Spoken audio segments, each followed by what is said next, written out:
Shalom, selamat malam. Kembali dalam program Living in Wisdom pada malam minggu ini. Kita akan belajar, kita akan coba mendalami satu topik yang sederhana, mungkin itu mengganjal selama ini, dan coba kita cari tahu jawabannya ada nggak di Alkitab kita. Dan pada malam minggu ini, di malam hari ini, saya akan membagikan soal dinosaurus. Sebab banyak orang yang di luar sana yang menyadari bahwa dinosaurus itu bukan fiksi, bukan cerita di Jurassic Park, tapi adalah fakta, itu menemukan konfirmasi keyakinannya karena di Alkitab yang dia imani sebagai firman Tuhan, nggak ada sama sekali cerita soal dinosaurus katanya. Nggak ada kata dinosaurus di Alkitab kita. Dan dalam kesempatan ini, saya coba sebagai pelayan Tuhan, membagikan apa yang saya tahu kepada saudara, sehingga dengan harapan lewat program yang sederhana ini, saudara semakin yakin bahwa Alkitab adalah kebenaran, adalah firman Tuhan yang ya dan amin. Haleluya, terpujilah nama Tuhan.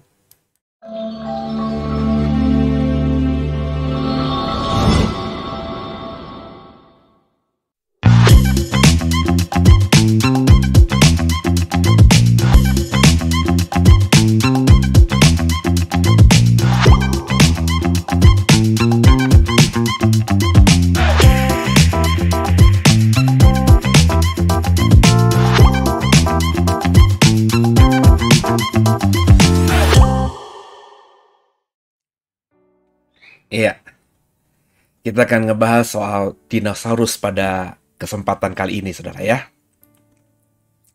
Dinosaurus itu, Bapak Ibu, lepas dari pemahaman saudara seperti apa, saudara harus mengakui bahwa itu adalah fakta.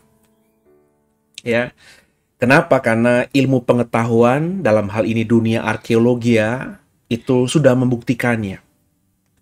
Dan saya termasuk orang yang sangat percaya bahwa kalau sesuatu itu dalam penelitian, dalam keilmuan manusia sudah ditemukan jawabannya dan diakui bahwa itu adalah sesuatu yang realita, secara ilmu pengetahuan ukuran-ukurannya itu sudah pasti, maka saya akan merendahkan hati meskipun saya nggak pernah melihat dinosaurus itu seperti apa, apakah bentuknya seperti film di Jurassic Park atau tidak. Saya harus mengakui bahwa makhluk yang namanya dinosaurus, yang kita kasih nama dinosaurus, itu adalah fakta. Bapak Ibu bisa cek di dalam koran-koran, bahkan nggak usah koran-koran yang setahun yang lalu, tapi koran yang beberapa waktu yang lalu saja, mungkin seminggu lalu, kita membaca, saya menemukan artikelnya di kompas.com, bahwa ditemukan fosil dinosaurus yang mati karena ada meteor yang menghantam bumi, menurut ilmu pengetahuan. Dan kalau Bapak Ibu lihat gambar yang ada di sini, ya, ini adalah paha, ya, paha utuh, saudara. Jadi bukan cuma fosil atau tulang belulang, tapi masih ada kayak dagingnya gini, yang dipercaya oleh para ahli adalah bagian dari paha binatang yang masuk dalam apa yang kita sebut sebagai makhluk dinosaurus itu. Dan banyak peninggalan-peninggalan arkeologi yang sudah memfosil, tentunya membatu, di mana akhirnya orang-orang yang mendalami tentang arkeologi mau nggak mau mempercayai bahwa ada makhluk besar yang namanya dinosaurus yang mungkin hidupnya ribuan tahun yang lalu, jutaan tahun yang lalu, bahkan atau mungkin ratusan juta tahun yang lalu. Ya, jadi secara arkeologi banyak fosil ditemukan, secara sejarah ya, cerita tentang dinosaurus itu ada dalam banyak mitologi yang ada dalam dunia masa lalu, yang merupakan sekarang ini negara yang punya sejarah yang tua sekali. Ada mitologi soal dinosaurus itu dalam cerita turun-temurun di budaya tersebut, di adat tersebut, di suku tersebut, di bangsa tersebut, sehingga mau nggak mau cerita tentang makhluk yang besar dengan apapun penamaannya itu menjadi cerita yang diturunkan dari mulut ke mulut, dari nenek moyang hingga ke kita yang hidup di 2022 ini. Kalau dalam dunia Jawa misalnya ya, Dikisahkan ada tokoh-tokoh apa namanya, pahlawan-pahlawan atau tokoh-tokoh raja-raja Jawa terdahulu yang dalam beberapa fragmen di candi-candi itu digambarkan menaiki misalnya burung yang besar, ya, yang notabene hari ini kita nggak ketemu, yang disebut dengan burung yang besar itu, yang akhirnya lambang negara kita Garuda itu muncul, saudara, ya. Dan banyak lagi tentu cerita-cerita tentang misalnya naga, yang dalam budaya-budaya tua itu juga menjadi cerita mitos, ya, cerita mitologi yang diturunkan dari nenek moyang hingga ke kita hari ini. Nah, selain arkeologi dan sejarah, Alkitab juga menyaksikan tentang dinosaurus itu, saudara. Saudara mungkin bertanya kepada saya sambil nyinyir gitu ya. Ah, mana ada Pak Se, ya. Sepanjang pemahaman saya tidak ada kata dinosaurus di dalam Alkitab kita. Dalam Alkitab terjemahan LAI maupun bahasa Inggris atau bahasa-bahasa lainnya tentang dinosaurus, ya. Pelafalannya nggak pernah saya ketemu. Jadi nggak ada. Pasti jangan ngada-ngada. Nanti cucokologi, karena banyak orang menuduh saya sering cucokologi, saudara. Saya padahal haram dengan cucokologi tersebut. Tapi saya ingin membagikan, saya akan membuktikan secara alkitabiah bahwa dinosaurus itu ada di Alkitab kita. Yang pertama, saudara, untuk memahami ini, Bapak Ibu saya ajak untuk membuka Ayub pasal 40 ayat 10 lalu ayat 12. Nanti tentu di rumah Bapak Ibu setelah program ini selesai bisa membaca secara utuh Ayub pasal 40 ini. Ayat 10 dan 12-nya berkata demikian. Perhatikanlah kuda Nil yang telah kubuat seperti juga engkau. Ia makan rumput seperti lembu. Ia meregangkan ekornya seperti pohon aras. Otot-otot pahanya berjalin-jalinan. Dalam ayat yang lain di Ayub 20 ini dikatakan kuda Nil adalah binatang yang pertama kali Tuhan ciptakan. Ya, seringkali di masa lalu ada banyak guru sekolah minggu bikin kuis Alkitab. Binatang apa yang pertama kali Tuhan ciptakan? Nah, kalau kita merefernya kitab Kejadian pasal pertama, kita nggak akan ketemu tuh. Binatang apa yang Tuhan ciptakan paling pertama kali? Tapi di Daniel ini terjemahan LAI kuda Nil disebut. Maka jawabannya kuda Nil. Ya, maka dapat nilai poin 100. Nah, saudara, kuda Nil ini yang saya saya kasih stabilo warna merah gitu ya. Di bold warna merah. Ini adalah terjemahan Lembaga Alkitab Indonesia. Dan memang ada beberapa terjemahan lain selain terjemahan Indonesia yang menerjemahkannya kurang lebih sama. Hipopotamus atau kuda Nil ini. Tapi saudara, kalau kita mau membaca Alkitab dengan jujur, Alkitab itu tidak ditulis dalam bahasa Indonesia. Maksud saya, Alkitab bahasa Indonesia, saudara, itu Alkitab terjemahan. Dalam bahasa Ibrani, bahasa asli perjanjian lama maksud saya, Ayub 40 ayat 10 yang diterjemahkan kuda Nil oleh Lembaga Alkitab Indonesia ini menggunakan kata Ibrani behemoth. Behemoth, saudara. Hampir semua terjemahan Inggris itu sebagian besar tidak menerjemahkannya menjadi hippo atau hippopotamus, ya, atau kuda Nil. Tidak. Mereka tetap menuliskannya dengan kata asli, yakni behemoth. Apa artinya? Artinya, saudara, para penafsir Alkitab yang berbahasa Inggris itu meyakini bahwa makhluk yang namanya behemoth ini tidak ditemukan di dalam dunia ketika mereka menerjemahkan Alkitab itu. Mereka tidak berani menerjemahkannya dengan kuda Nil.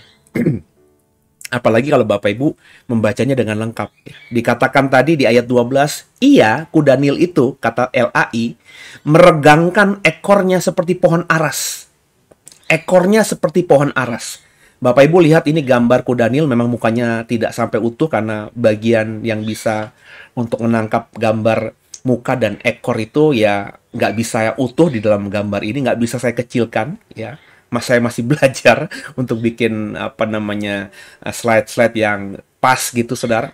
Perhatikan, ini ekor kuda Nil. Kecil sekali. Kuda Nil tuh nggak punya ekor yang besar, saudara. Kecil sekali. Nggak sebanding dengan badannya yang besar itu. Padahal di ayat 12, kuda Nil ini kata LAI meregangkan ekornya seperti pohon aras. Bapak Ibu tahu pohon aras? Aras Libanon yang kayunya itu dipakai untuk membangun istana Raja Daud. Yang kayunya dipakai juga untuk membangun bait Allah Salomo. Ini pohon aras Libanon tuh sebesar ini, saudara. Ini bayangin, ini manusia dan ini lebar pohonnya besar sekali. Kayu aras tuh kayu yang besar. Dikatakan di Ayub 240 ayat yang ke-12, ia, kuda Nil ini kata LAI, meregangkan ekornya seperti pohon aras. Pohon aras sebesar ini, sedangkan ekor kuda Nil hanya segini, saudara. Maka banyak orang yang tidak mempercayai bahwa ini bicara soal kuda Nil. Ekornya besar seperti pohon ara. Nah, coba Bapak Ibu lihat gambar paling atas ini. Ya. Ini salah satu spesies dari dinosaurus yang tertinggi. Ya. Dan ekornya memang besar sekali, saudara.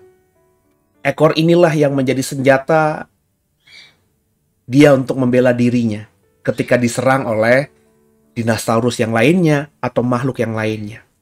Ekornya ini seperti nyaris pohon ara, saudara. Besar. Jadi behemoth ini saya memahami bukan kuda Nil, bukan hippo. Tapi behemoth ini sebuah makhluk atau seekor makhluk yang dulu di zaman Ayub, Ayub pernah mendengarnya.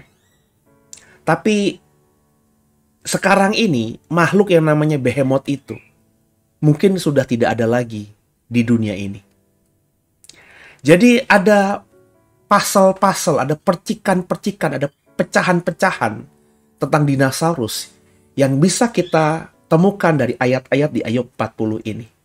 Jelas, kalau kau tafsirkan secara literal, apa yang ada di Ayub 40 bukan kuda Nil. Menafsirkan atau menerjemahkan menjadi kuda Nil bagi saya kekurang tepatan yang dilakukan oleh Lembaga Alkitab Indonesia. Meskipun saya respect terhadap mereka-mereka, tokoh-tokoh hebat ini yang menafsirkan atau menerjemahkan ke dalam bahasa Indonesia. Oke, saudara ya. Ada makhluk berikutnya. Coba kita lihat. Makhluk yang ada dalam Ayub 40 ayat 20, kemudian Ayub 41 ayat 9 sampai 12, 17, 24 sampai dengan 25. Nanti Bapak Ibu perhatikan slide ini, nanti lihat di Alkitab saudara masing-masing. Kalimat di ayat-ayat ini berkata demikian. Dapatkah engkau menarik buaya dengan kail atau menghimpit lidahnya dengan tali? Bersinnya buaya, hacinnya buaya gitu ya, menyinarkan cahaya. Matanya laksana merekahnya fajar.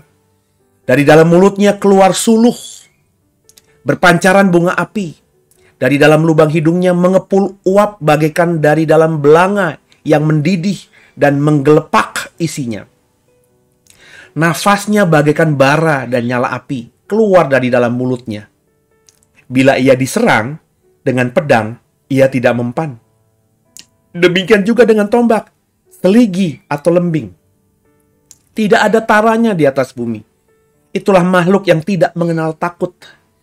Segala yang tinggi takut kepadanya. Ia adalah raja atas segala binatang yang ganas. Buaya, gak ada makhluk yang berani kepadanya. Buaya memang menyeramkan. Tapi gak adakah makhluk atau binatang lain yang berani terhadap buaya? Saya bahkan pernah melihat di YouTube, ada buaya lagi berjemur, kemudian dia diserang oleh macan tutul. Dan macan tutul itu menyeretnya ke daratan dan akhirnya memakannya hingga mati. Mati dan memakan daging buaya ini. Macan tutul kecil. Tapi Alkitab katakan di sini, tidak ada taranya di atas bumi. Itulah makhluk yang tidak mengenal takut. Segala yang tinggi takut kepadanya. Ia adalah raja atas segala binatang yang ganas. Buaya, raja segala binatang yang ganas. Hari ini, saudara, buaya bahkan tidak berani sama kuda Nil. Buaya tidak berani dengan misalnya binatang-binatang yang besar, gajah. Bahkan sama saya bilang tadi macan tutul, buaya bisa kalah. Jadi Ayub 40, Ayub 41, bagi saya LAI juga kurang tepat menerjemahkannya dengan buaya. Dan kalau Bapak Ibu sedikit saja melihat atau mau melihat terjemahan Inggris, hampir semua, sekali lagi saya bilang hampir semua terjemahan Inggris tidak menerjemahkannya menjadi crocodile atau buaya, tapi tetap menggunakan kata asli dalam bahasa Ibraninya, yakni Leviathan. Leviathan ini bukan buaya. Sebab buaya meskipun mengerikan, tapi Alkitab katakan tadi, dalam mulutnya keluar suluh, keluar api. Terus juga mulutnya, nafasnya menyalakan bara, nyala api keluar dari mulutnya. Sejak kapan kita tahu informasi dalam sejarah dunia ini, buaya mengeluarkan bara atau api dari mulutnya dan dari nafasnya. Tapi kita tahu dalam cerita mitologi, dalam film-film Hollywood dan film-film lainnya, dari cerita dongeng rakyat di belahan negara bangsa di sebelah sana, ada makhluk yang namanya naga, saudara. Yang tampilannya mungkin seperti buaya, tapi jelas ini lebih merepresentasikan apa yang dikatakan Ayub di pasal 40 dan pasal 41. Bapak Ibu nanti di rumah baca lagi lengkap. Ayub 40, Ayub 41. LAI menerjemahkannya menjadi buaya dan juga tadi diterjemahkan sebagai kuda Nil. Tapi dua makhluk yang ada di Ayub 40 dan 41 bagi saya nggak sama sekali menggambarkan kuda Nil yang saya tahu di 2022 dan tidak menggambarkan sama sekali buaya yang saya tahu di 2022. Karena kuda Nil dan buaya, kita pergi ke taman safari, kita temu. Kita pergi ke kebun binatang Ragunan, kita ketemu. Bahkan rumah orang-orang besar, saya pernah ke beberapa villa di wilayah Puncak, saudara. Orang kaya ini memelihara buaya. Meskipun kuda Nil tidak ada, tapi buaya bisa dipelihara. Di Medan sana saya tahu ada peternakan buaya. Sehingga kulitnya bisa dibuat ya sepatu atau kerajinan kulit lainnya. Karena memang itu diternakan, bukan diambil secara liar. Kuda Nil dan buaya yang saya tahu tidak sama sekali memiliki ciri binatang yang ada di Ayub 40 dan Ayub 41. Dua binatang ini diberi nama oleh bahasa asli perjanjian lama, bahasa Ibrani, yakni Behemoth dan Leviathan. Behemoth dan Leviathan jelas bukan makhluk hidup atau binatang yang bisa kita temui dimanapun di 2022 ini. Dua makhluk ini sudah hilang dalam populasinya di dunia di 2022 ini. Dari Behemoth dan Leviathan di kitab Ayub yang kita sudah baca sepintas tadi, saudara. Berarti ada masalah dengan terjemahan. Apakah Behemoth dan Leviathan ini merupakan bagian dari dinosaurus? Binatang yang kita tahu informasinya dari film dan dari buku-buku itu besar, kuat, menakutkan, yang pernah hidup di bumi mungkin ratusan juta tahun yang lalu.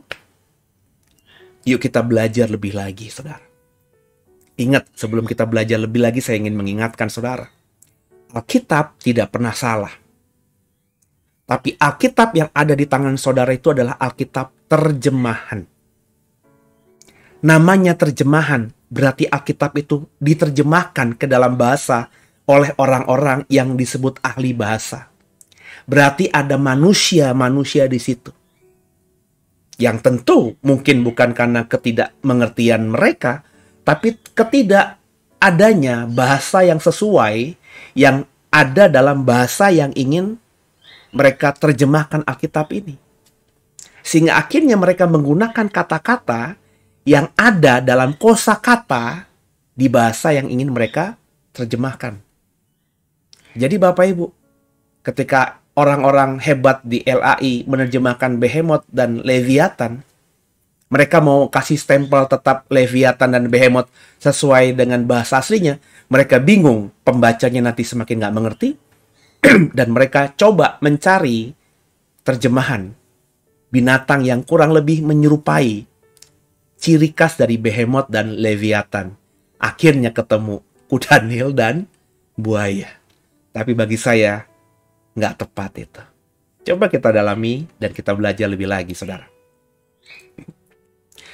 Nah, saudara tentu tahu bahwa hari kelima dari hari penciptaan yang 6 hari itu, dalam Kejadian 1 ayat 21, demikian firman Tuhan, berkata demikian tentang penciptaan hari kelima itu.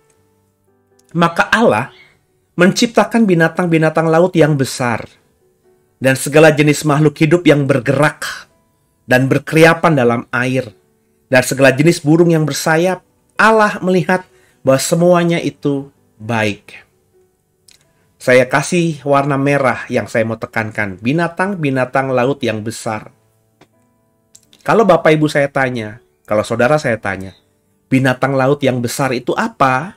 Maka Bapak Ibu pasti menjawab, itu ikan paus seperti dalam gambar saya ini. Ada berapa jenis paus? Dan semua binatang yang namanya paus ini, apapun jenisnya, itu adalah binatang yang hari ini kita tahu terbesar sekarang di lautan, di samudra yang dalam itu. Gak ada sepengetahuan kita hari ini, ada binatang yang lebih besar daripada paus. Kecuali saudara, mempercayai cerita film Godzilla. Ada makhluk besar yang keluar dari dalam laut yang paling dalam katanya. Tapi itu cerita fiksi. Benar apa tidaknya, ya itu fiksi, itu tulisan, itu imajinasi dari yang menuliskan cerita itu atau menuliskan skenario film itu. Faktanya, semua manusia kalau ditanya yang hidup di 2022 ini, apa binatang laut yang besar, yang terbesar? Maka jawabannya adalah paus. Nah, saudara, coba kita dalami. Apakah benar ngomongin paus? Apakah paus ini yang dimaksudkan di Alkitab kita dalam Kejadian 1 ayat 21 sebagai makhluk yang Tuhan ciptakan di hari kelima? Nah, saudara, sekali lagi, binatang-binatang laut yang besar itu adalah terjemahan Lembaga Alkitab Indonesia. Maka meskipun kita menghormati terjemahan LAI, Bapak Ibu nggak bisa serta-merta mempercayai sungguh terjemahan itu. Dengan alasan yang sudah saya sampaikan tadi. Nah, dalam bahasa aslinya, bahasa Ibrani, kebetulan saya sedikit banyak lah, tahu lah, sedikit banyak, nggak pakar, nggak jago, tapi tahu lah. Bahasa yang digunakan Kejadian 1 ayat 21 dalam bahasa aslinya, bahasa Ibrani, yang diterjemahkan oleh LAI sebagai binatang laut yang besar itu menggunakan kata dalam bahasa Yunani, hataninim. Hataninim itu dari kata dasar tanin. Hataninin itu adalah jamaknya, tapi tunggalnya adalah tanin. Tanin ini adalah binatang laut, diterjemahkan oleh LAI dalam Kejadian 1 ayat 21. Sedangkan besar itu dalam bahasa aslinya hagadolim. Ini lagi menggunakan kata jamak. Kata dasarnya gadol. Tanin gadol. Binatang laut yang besar. Itu kata terjemahan LAI. Tapi apakah itu makna dari kata tanin ini, saudara? Ya. Kalau gadol, itu memang terjemahannya saya lihat di kamus Ibrani Inggris, kamus Strong, itu juga memang artinya besar, saudara. Jadi kita tidak akan mempermasalahkan soal hagadolim atau gadol ini. Karena hagadolim atau gadol ini memang berarti besar. Jadi di Kejadian 1 ayat 21, maka Allah menciptakan binatang-binatang laut yang besar. Nah, besarnya ini menggunakan kata gadol itu. Dan itu tepat diterjemahkan oleh LAI. Sekarang pertanyaannya, apakah hataninim ini, yang dari kata kasar tanin ini, berarti secara harafiah binatang laut? Kalau benar tanin ini arti harafiahnya adalah binatang laut dalam bahasa Indonesia, maka seyogyanya, maka seharusnya setiap kita membaca Perjanjian Lama dalam bahasa Ibrani dan kita ketemu kata tanin di sini atau kata hataninim di situ, maka LAI harus konsisten menerjemahkannya dengan binatang laut. Itu kalau tanin atau hataninim itu memang artinya benar-benar binatang laut. Maka kalau di Kejadian 1 ayat 21, kata hataninim, tanin ini diterjemahkan LAI sebagai binatang laut, maka kalau ada kata hataninim atau tanin di kitab-kitab lainnya, LAI seharusnya menafsirkannya, menerjemahkannya juga menjadi binatang laut. Tapi apakah demikian? Coba kita lihat faktanya. Faktanya saya berani berkata, Lembaga Alkitab Indonesia tidak konsisten. Tidak konsisten. Hampir bahasa Inggris yang saya miliki, materinya, terjemahan bahasa Inggris, juga sama seperti LAI, tidak konsisten. Tentang arti kata hataninim atau tanin tadi, saudara. Sehingga, saya menyimpulkan bahwa semua penerjemah Alkitab mau menerjemahkan ke bahasa Inggris kah? Atau Lembaga Alkitab Indonesia menerjemahkan ke dalam bahasa Indonesia, mereka semua kesulitan untuk menerjemahkan kata hataninim atau kata tanim ke dalam bahasa yang mereka kuasai hari itu. Penerjemah Inggris kesulitan mencari makna tanin dalam bahasa Inggris. Sebaliknya, Lembaga Alkitab Indonesia juga kesulitan menerjemahkan tanin ke dalam bahasa Indonesia.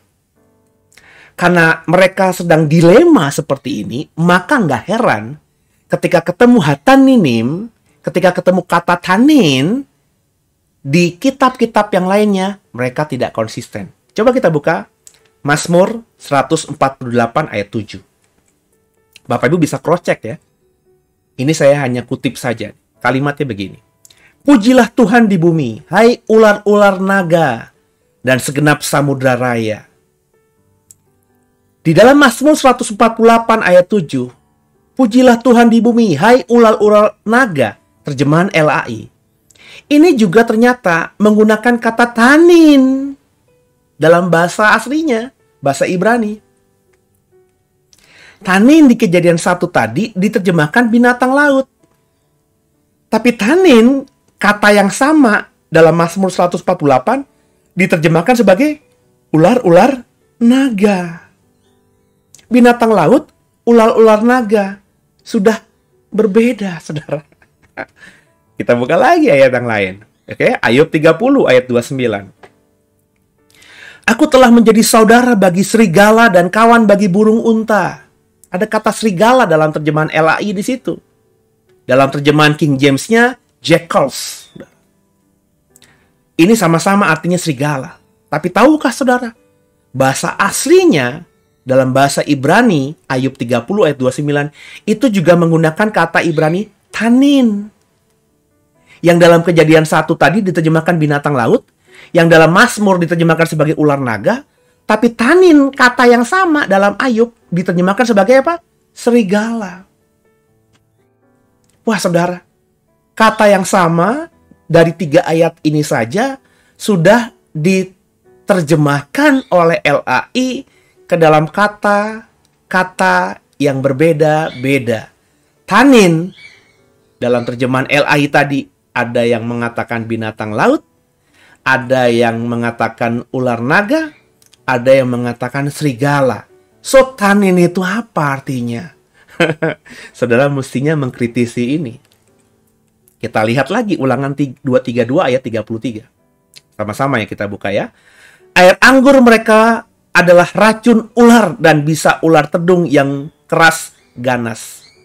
Ada katakan ular di dalam Ulangan 32 ayat 33. Bapak Ibu, kata ular dalam Ulangan 32 ayat 33 ini juga menggunakan kata Ibrani tanin. tanin yang di Kejadian 1 diterjemahkan sebagai binatang laut, di Mazmur diterjemahkan sebagai ular naga, di Ayub diterjemahkan sebagai serigala, di Ulangan diterjemahkan sebagai ular. Saudara, kalau tidak menguasai atau tidak tahu bahasa Ibraninya, memang kita akhirnya anggap ini adalah binatang-binatang yang berbeda. Tapi kalau Bapak Ibu sedikit mendalami bahasa aslinya, bahasa Ibrani, semua binatang-binatang yang tampaknya berbeda ini sebenarnya menggunakan kata Ibrani yang sama, yakni apa? Tanin. Saya nggak berhenti di sini. Saya belum selesai. Saya liatin lagi ayat-ayat yang lain, saudara. Keluaran 7 ayat 10. Demikian firman Tuhan. Musa Harun pergi menghadap Firaun, lalu mereka berbuat seperti yang diperintahkan Tuhan. Harun melemparkan tongkatnya di depan Firaun dan para pegawainya, maka tongkat itu menjadi ular.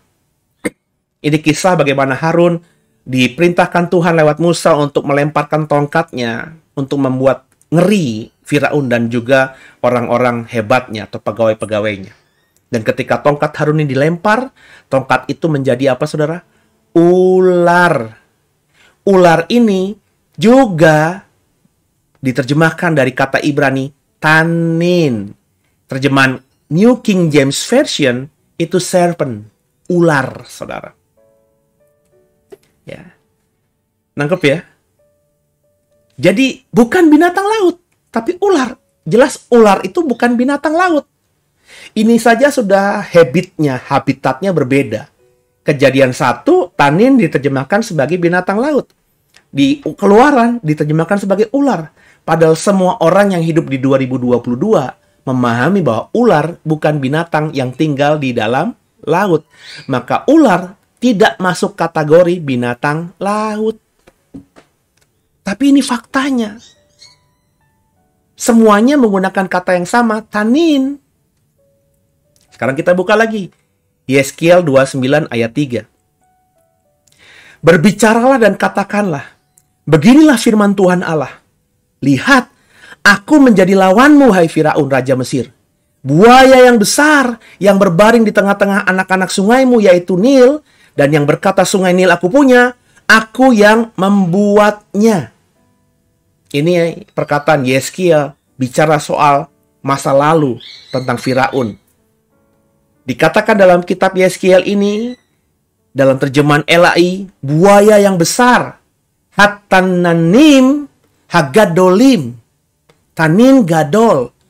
Itu diterjemahkan oleh Lembaga Alkitab Indonesia, bukan binatang laut yang besar.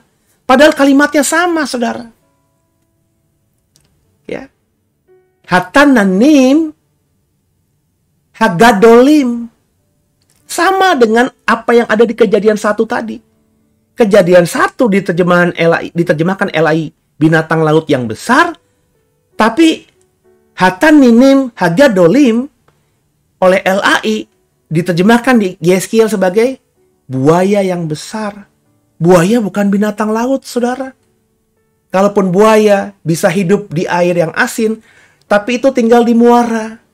Di air percampuran antara air asin, air laut dengan air tawar, air darat. Buaya bisa hidup, tapi buaya nggak bisa hidup di dalam laut, saudara. Nangkep ya, saudara?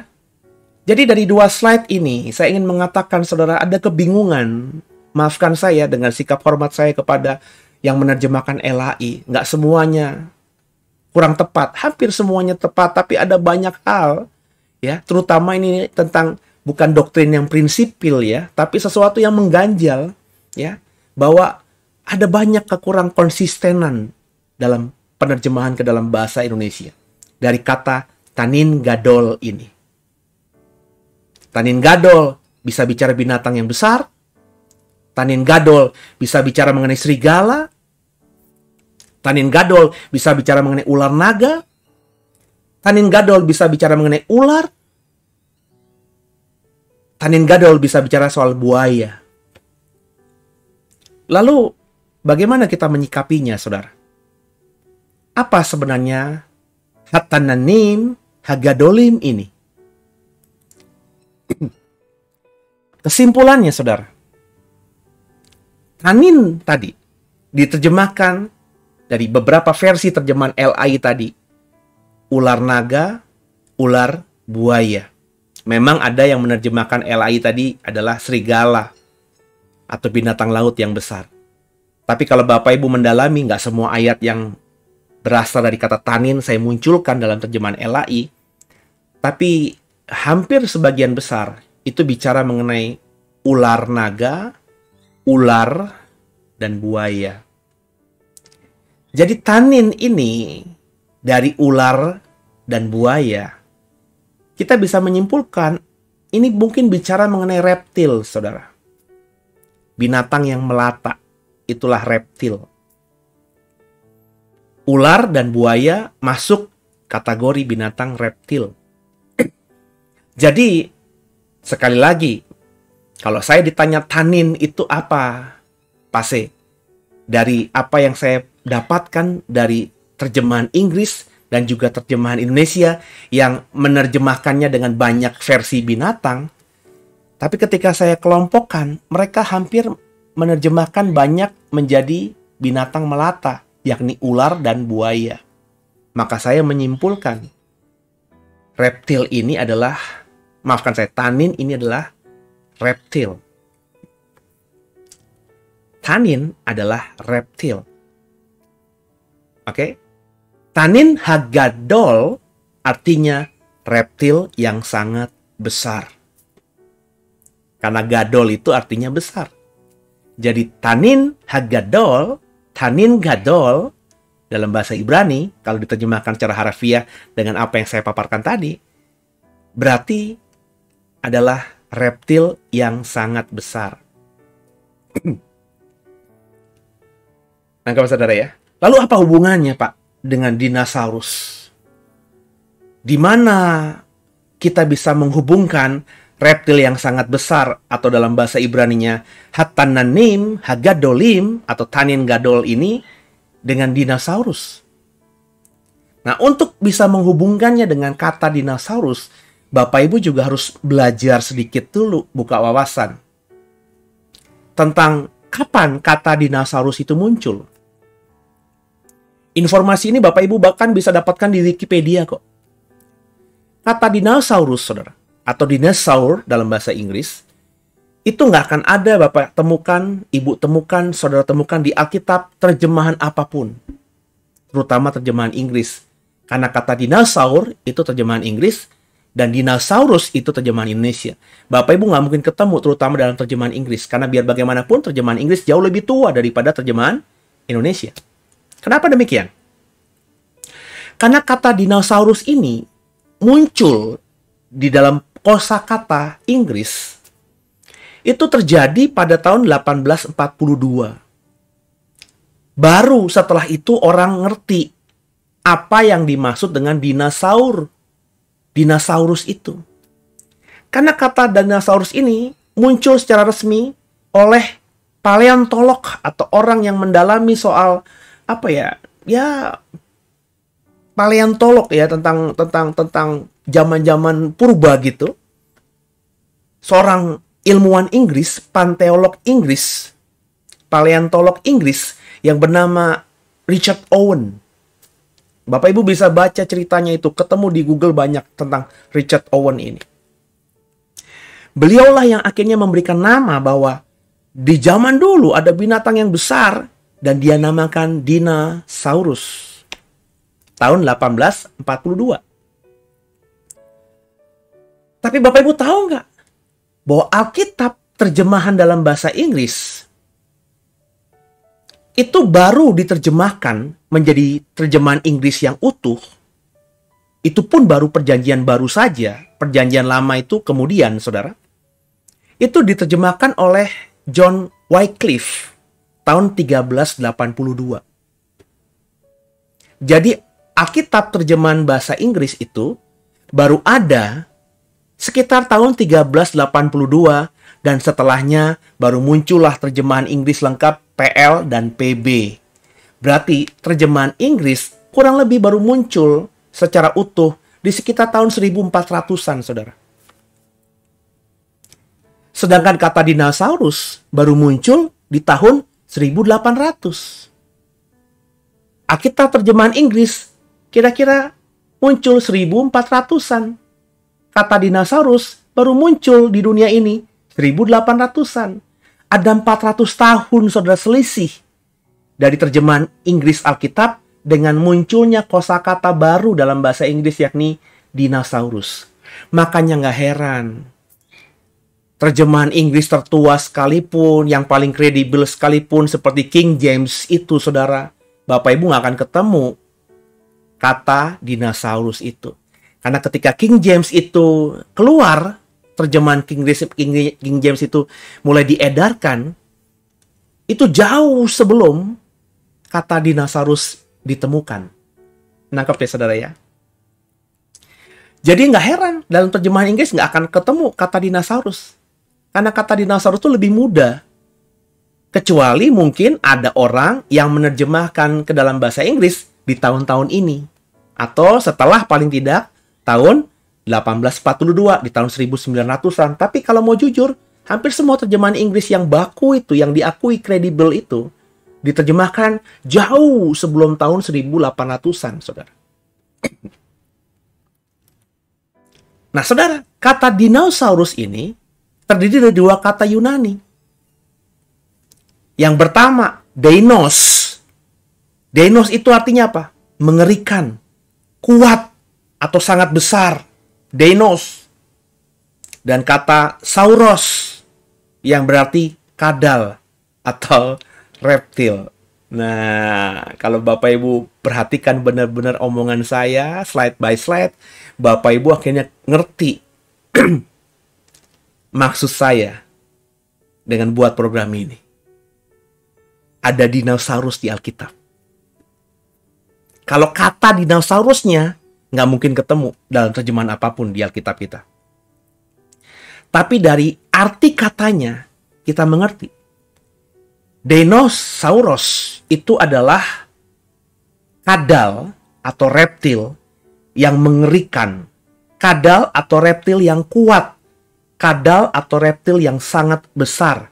Itulah arti harafiah dari dinosaurus atau dinosaur itu saudara dalam bahasa Inggris. Reptil yang sangat besar, yang sangat kuat, yang sangat mengerikan. Masih ingat tadi arti kata tanin gadol? Hatan nanim hagadolim? Yakni reptil yang sangat besar. Jadi saudara, dinosaurus itu ada. Dan saya bahkan meyakini itu Tuhan ciptakan di hari kelima. Ketika Tuhan menciptakan Hatan Nanim Hagadolim, yang oleh LAI diterjemahkan sebagai makhluk laut yang besar, itu nggak tepat. Karena tanin, itu kalau kita melihat bahasa aslinya, dan juga penggunaannya, terjemahannya di kitab-kitab lain, itu lebih pada dekat pada reptil. Sering diterjemahkan sebagai ular, ular naga kah, buaya kah, dan semua itu masuk kategori reptil. Jadi, Hatan Nanim Hagadolin itu adalah reptil yang sangat besar. Dinosaurus, Deinosaurus, itu pun berarti reptil yang sangat besar. Jadi di hari kelima, Tuhan menciptakan Hatan Nanim Hagadolim. Atau di tahun 1800 ada bahasa Yunani namanya Deinosauros, yang diterjemahkan menjadi bahasa Inggris dinosaur. Dan kemudian oleh LAI, maafkan saya, oleh orang-orang yang berbahasa Indonesia, diterjemahkan ke dalam bahasa Indonesia menjadi dinosaurus, yang arti harafiahnya juga adalah reptil yang sangat besar. Jadi ini semua binatang reptil besar ini yang kita tahu namanya dinosaurus ini, Tuhan yang menciptakan. Nggak ujuk-ujuk ada, bukannya nggak ada di Alkitab kita. Ada, ini Tuhan yang ciptakan di hari kelima. Ya. Jadi ilmu pengetahuan itu sekali lagi nggak mungkin bertentangan dengan Alkitab. Karena Alkitab itu firman Allah, sumbernya dari Allah. Dan apa yang ditemukan ilmu pengetahuan tentang sejarah masa lalu, dunia dan isinya, itu juga berasal dari Tuhan. Sumbernya sama. Mungkin saja ilmu pengetahuan dan Alkitab sekarang ini belum selaras. Kenapa? Mereka masih menggunakan bahasa yang berbeda, terjemahan yang berbeda, pemahaman yang berbeda. Tapi saya sangat yakin, saudara, nggak mungkin berbenturan. Mungkin kita butuh waktu saja untuk merendahkan hati dan juga belajar lebih dalam lagi. Kita ini cuma debu di tengah angkasa luar yang besar, di tengah samudra raya yang luas. Begitulah kita di hadapan Tuhan. Jadi jangan lagi bilang, saudara, dinosaurus itu nggak alkitabiah. Jangan bilang dinosaurus itu cuma isapan jempol, cuma mitos doang, cuma dongeng-dongeng yang menakutkan. Sehingga akhirnya kita orang Kristen berkata, itu yang ditemukan oleh ahli-ahli yang katanya jejak dinosaurus, tulang dinosaurus, itu hoax semuanya. Itu manipulatif, itu bohong, karena Alkitab nggak pernah mengatakan ada dinosaurus. Saya sudah paparkan. Hatananim, hagadolim, itu sama artinya dengan dinosaurus, reptil yang sangat besar. Jadi dinosaurus bukan cuma fakta, saudara, tapi alkitabiah. Sederhana ya, tapi semoga membuka wawasan saudara. Karena jujur saja pertanyaan ini pun di masa lalu saya sulit menjawabnya. Saya hanya cuma mengatakan Alkitab itu kan buku yang sederhana. Bahkan Injil Yohanes mengatakan kalau semuanya ditulis, maka ya nggak akan muat. Jadi dinosaurus nggak ada di Alkitab mungkin karena memang nggak dianggap penting. Ya, nggak semuanya harus dituliskan di Alkitab kita. Itu argumentasi saya dulu. Padahal sebenarnya saya nggak ngerti jawabannya apa. Satu sisi di otak saya berkata, enggak, fosil dinosaurus itu fakta. Tapi saya ketemu di Alkitab nggak ada. Lalu makhluk ini datang dari mana? Alien kah? Makhluk luar angkasa kah? UFO kah yang membawa binatang dinosaurus ini ke bumi ini? Tapi setelah saya mendalami dan saya menggumuli, saya menemukan jawabannya. Dan setelah sekian lama, saya mau bagikan kepada saudara. Meskipun tidak detail spesiesnya ini apa saja, tapi kadal yang besar, Hatananim hagadolim, yakni dinosaurus itu, ada diciptakan Tuhan di penciptaan hari kelima. Jadi, masihkah saudara meragukan Alkitab kita? Saya berharap dengan penjelasan sederhana singkat, dengan topik yang tidak terlalu gimana gitu, topik cetek soal dinosaurus, saudara sekarang meyakini bahwa Alkitab kita itu adalah kebenaran. Alkitab itu adalah firman Allah yang amin, yang ya dan amin, yang tak terbantahkan. Kebenaran sejati ada di Alkitab. So jangan meragukan Alkitab lagi. Lalu kenapa mereka punah? Kenapa dinosaurus itu sekarang ini nggak ada lagi, saudara? Ya, kalau saudara pengen tahu jawabannya, bagaimana tafsiran saya, pemahaman saya soal ini, saya pengen saudara coba tulis atau tanyakan itu di kolom deskripsi sebanyak-banyaknya. Kalau ada 25-50 orang yang menanyakan ini, saya buat programnya. Kenapa mereka punah? Tapi kalau nggak ada yang nanya, ya ngapain saya buat gitu ya. Saya mendingan buat yang lainnya saja. Jadi saya tunggu feedback saudara. Kalau saudara pengen tahu kenapa dinosaurus ini punah dari dunia ini, ya berikan pertanyaanmu itu di kolom di kolom pertanyaan, ya, di kolom komentar, ya, sebanyak-banyaknya. Dan kalau banyak yang menanyakan ini, saya janji saya akan siapkan program ini di lain kesempatan. Semoga saudara memahami dan semua kita diberkati. Haleluya.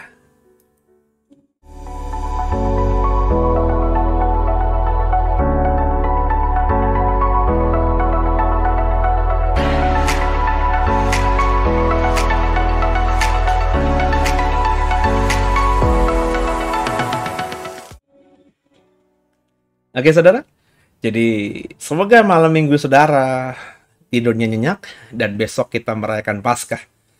Kalau saudara gerejanya Paskah subuh, maka bangun pagi-pagi, beribadahlah di gerejamu, karena Paskah mestinya dirayakan oleh hati, pikiran, hidup, dan tubuh lebih besar daripada Natal.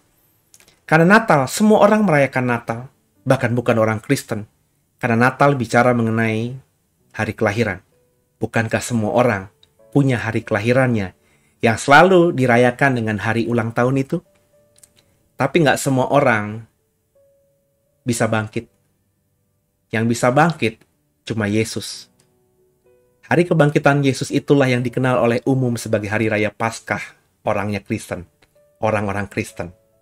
Maka mestinya karena nggak ada yang pernah bangkit lainnya.